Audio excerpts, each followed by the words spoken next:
વલસાડના પારનેરા પાડી national highway પર ચંદ્રમૌલેશ્વર મંદિર સામે મહાકાય કન્ટેનરના ચાલકની ભૂલથી મુસાફરો ભરેલ બસ ડિવાઈડર પર ચડી જતા અકસ્માત સર્જાયો।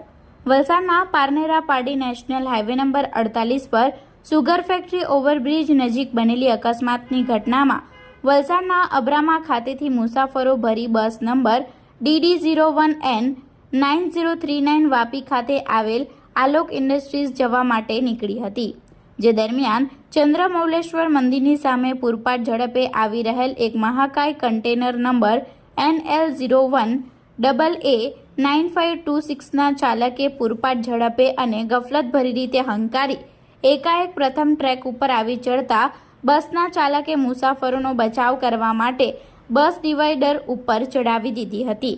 જોકે સમગ્ર ઘટનામાં બસ સાવચેતીપૂર્વક ડિવાઈડર પર ચડી જતા બસમાં સવાર મુસાફરોનો ચમત્કારી બચાવ થયો હતો। જોકે તમામ મુસાફરોએ તાત્કાલિક બસમાંથી ઉતરી ટ્રક ચાલકની અટકાયત કરી અને સમગ્ર મામલે તેને પાઠ ભણાવી મામલાને સમાધાનમાં પતાવ્યું હતું।